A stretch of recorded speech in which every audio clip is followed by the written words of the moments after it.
రైతు సోదరులకు నమస్కారం. నా పేరు గోపి. మీరు చూస్తున్నారు రైతు నేస్తం గోపి యూట్యూబ్ ఛానల్. ఈరోజు ఏంటంటే మిరప పంట గురించి మీరు ఒక్కసారి గమనించండి. పంట అయితే చాలా నీట్గా ఉంది. సో ముఖ్యంగా నేను ఈ వీడియోలో అయితే ఫంగిసైడ్స్ గురించి అయితే మీకు క్లియర్గా వివరించాలనుకుంటున్నాను. మిరప పంటలో వచ్చేసి ముఖ్యంగా మనకు కాయలు పండిన తర్వాత కాయమచ్చ అనేది రావడం జరుగుతుంది, మరియు కొమ్మ కుళ్ళుడు అనేది అధికంగా రావడం జరుగుతుంది, బూజు తెగులు రావడం జరుగుతుంది, వేరు కుళ్ళుడు రావడం జరుగుతుంది. వీటన్నిటి నివారణకు మనం మిరప పంటలో ఎటువంటి మందులను స్ప్రే చేయాలి, సో దాని గురించి అయితే ఈ వీడియోలో క్లియర్గా ఎక్స్ప్లెయిన్ చేస్తాను. మీరు మన ఛానల్ని కనుక కొత్తగా చూస్తున్నట్లయితే ఇప్పుడే సబ్స్క్రైబ్ చేసుకొని ఫాలో అవ్వండి. సో విషయంలోకి వెళ్తే కనుక మనం ఈ మిరప పంటను కాపాడుకోవడానికి ఈ సమయంలో వర్షాలు అధికంగా పడినా కానీ మనకు భూమిలో తేమ శాతం ఎక్కువైనప్పుడు వేరు కుళ్ళుడు అనేది రావడం జరుగుతుంది. కొమ్మ కుళ్ళుడు అన్నట్టు, అంటే కొమ్మ కుళ్ళుడు అంటే మీరు ఇక్కడ గమనించవచ్చు. సో ఈ కొమ్మ కుళ్ళుడు అంటే కొమ్మ అనేది అక్కడ నుంచి కుళ్ళి ఎండిపోవడం జరుగుతుంది. మరి దాని తీవ్రత కనుక ఎక్కువగా ఉన్నట్లయితే కాండం వరకు కింది వరకు అయితే మొక్క మొత్తం కుళ్ళిపోయి చనిపోయే అవకాశం అయితే ఉంటుంది. వేరు కుళ్ళుడు వలన అయితే చనిపోతుంది. సో ఇవి ఎక్కువగా కుళ్ళిపోవడానికి గల కారణం ఏంటంటే శిలీంధ్రాలు, ఫంగస్ అన్నాడు. ఫంగస్ అటాక్ వలన అయితే ఇవి ఈ విధంగా జరగడం అయితే అవుతుంది. సో వీటి నివారణకు మనకు మార్కెట్లో చాలా రకాల మందులు అయితే దొరుకుతున్నాయి. అందులో మనం కొన్ని మందులను కనుక చూసుకున్నట్లయితే ఈ స్ట్రోబిన్ బేస్డ్ కెమికల్ను కనుక మనం వాడుకున్నట్లయితే 100% రిజల్ట్ అయితే ఉంటుంది. సో స్ట్రోబిన్ బేస్డ్ అంటే కెమికల్స్ చాలా కంపెనీలో అయితే వస్తున్నాయి. అందులో కొన్ని కనుక మనం చూసుకున్నట్లయితే గరుడా కంపెనీ వారిది యమకాజీ అనే మందు అయితే ఇది 100% మిరపలో అయితే కాయ కుళ్ళుడు మరియు కొమ్మ కుళ్ళుడు, కాండం కుళ్ళుడు ఇట్లాంటి వాటన్నిటికీ అయితే ఇది 100% రిజల్ట్ ఇస్తుంది.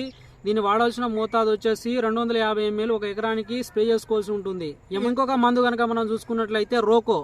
ఈ రోకో అనే మందును కూడా మనం దీన్ని అయితే మన పంటలో అయితే వాడుకోవచ్చు. దీని వచ్చేసి మనకు ఫంగస్ అటాక్ వలన వచ్చే ప్రతి సమస్యను అయితే ఇది కంట్రోల్లో ఉంచుతుంది. ఇవి కాకుండా మనం వేరే కెమికల్ను కూడా వాడుకోవచ్చు. M45 కూడా 100% రిజల్ట్ ఉంటుంది.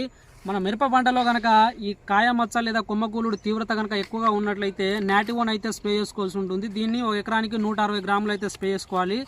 దీంట్లో కాంబినేషన్ కెమికల్ అయితే ఉంటుంది. ఈ ట్యూబికోనాజోల్ 50% మరియు ట్రైఫ్లెక్సోస్ట్రోబిన్ 25% అనేది ఉంటుంది. ఈ నాటివో కంపెనీ, బేయర్ కంపెనీ వాళ్ళది. దీన్ని వాడుకుంటే కనుక మనకు 100% రిజల్ట్ అయితే ఉంటుంది, ఎందుకంటే ఇది కాంబినేషన్ మందు.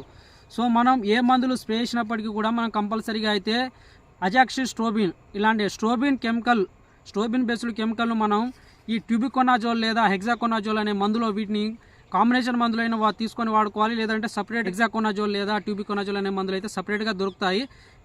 వాటిని మనం ఇక్కడ స్ట్రోబిన్ బేస్డ్ కెమికల్స్ వాడుకొని మనం దీని కంట్రోల్ ఉంచుకోవచ్చు. మరొక మందు కనుక మనం చూసుకున్నట్లయితే ఈ సింజెంటా కంపెనీ వారిది అమిస్టార్.